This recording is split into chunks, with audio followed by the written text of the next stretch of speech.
for GateWorld.net. I'm David Reed, and I'm once again here with Mr. Cliff Simon. How you doing, Dave? I'm doing very good. Finally, good to see you in person. Yeah, good to meet you too, eventually. Yes, everyone finally gets together here. Yeah.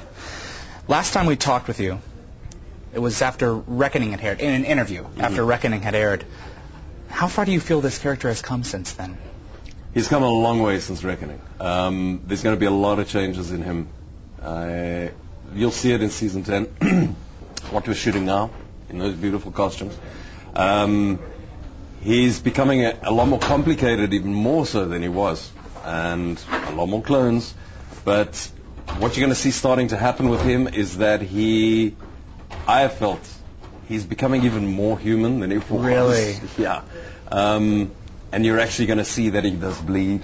He bleeds. And all these kind of things, yeah. So it's very interesting. So there's a few subtle changes that are going to be pretty major, I think, for episodes to coming up.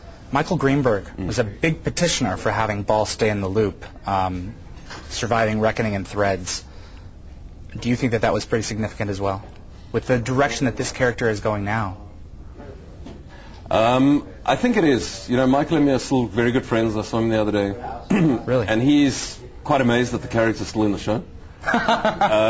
Even though, how can I put it?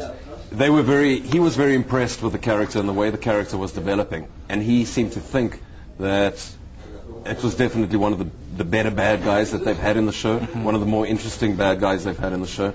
And he says he's not actually surprised that I'm still in the show, because I keep telling him, well, I keep getting killed off and I come back. He says, well, it's not surprising because it's a good character to have. And I mean, I love the character. There's no other character I'd want to be on that show. So, yeah. But Michael definitely did push in the beginning, and, it just worked. Yeah. How much input have you had on the direction of this character in recent years? You and I have talked in the past about how people, they seem to be watching the interviews that you do and are generating the storylines based on what you would like to see. Well, it's very funny because what everyone else has been saying out there about what they want to see the character do is actually starting to happen. And things that I wanted to see the character do started to happen. Yet I haven't conveyed anything to the writers, the producers, or anything like that. But things are happening now that we've been talking about for like the past year. Right. That I've seen fans asking me questions about, we'd like to see Baal doing this and Baal doing that. Right. And it's actually happening now, which is pretty amazing. Like I was saying inside there, you're going to see Baal in a physical fight. We haven't seen Baal be physical. And I've been waiting a year to get into a fight because Baal's always just standing around. Now we're actually going to see him physically having a fight, which is great. So small things like that. Every time we see Baal now, he's pulling an "oh my God, they killed Kenny." Do you feel this character is any way not as threatening as he was, because every time we see him, we just kill him off? Do you think that's a danger? It definitely is a danger, having the clones. But now that it's been established with the clones, that there are clones, it makes him more dangerous in a way, because the problem now is that they don't know who they're killing. Right. They don't want to kill Baal number one, but they know the clones are a threat because they know the clones will kill him. So, yes, they will kill the clones. But I have to still keep thinking of Baal as one person or one entity. I can't think of him as 20 clones. So, in a way, I don't like seeing my clones get killed off. As Cliff, the actor, I don't want to see those clones getting killed off, because I do think it's weakening the character. Yeah. That all of a sudden now we just shoot him, we can kill him. Whereas before, you couldn't just shoot Baal. But now it's sort of getting established that we can just shoot him and kill him, but it's the clones they've been killing, not the real Baal. So I think once we get through this stage, it's going to get back to that again, where he has got that sense of danger about him. Why is Baal creating these clones? Is it like a Saddam Hussein thing, Saddam's brothers, creating as many people as possible, or getting them dressed up to look like him so that he's more protected? Or is there another reason behind it? No, there's another reason, which I've only just found out now. For Season 10, it's going to come out. I can't say because it's a huge storyline. Right. Can you give us a trickle? There is a reason why he has the clones. Well, if you think the amount of work that one person does or the amount of work that 20 people do, 20 people can do a lot more work than one.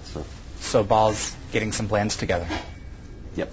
Okay, very interesting. So Insiders is not going to be it for you. You're coming back. Yeah, I'm coming back. I'll be back up in a couple of weeks. I think there's another 2 episodes, then I'll be back. So interesting. Yep. So probably before the mid-season break, or perhaps in it.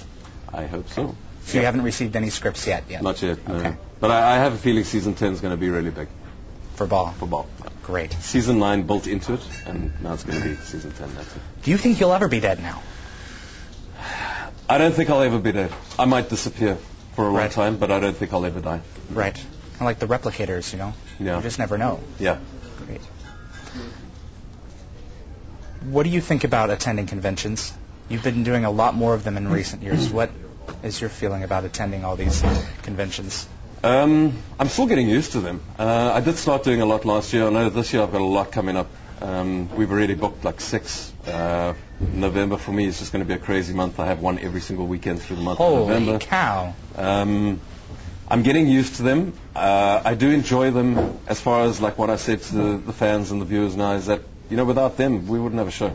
So Right, I'm always exactly. appreciative of the audience. I will never not sign an autograph. I'll never be rude to somebody because I'll never forget that. You know, I've been in the business a long time and I've seen a lot of actors become like that. And it's just terrible because you don't put yourself where you are. They're there because your of them. viewers put you there. Your Right. fans put you there. And Exactly. you can never forget that. So that's why I enjoy coming to the conventions because it gives me a chance. It's not like doing theater work where you're right there with the audience, you do a performance and you get an applause and you know, okay, that was a good performance. Here you're working with something, you think you do a great performance, it's over and you leave. So the only time we get feedback is when we come to conventions. Yeah. Excellent.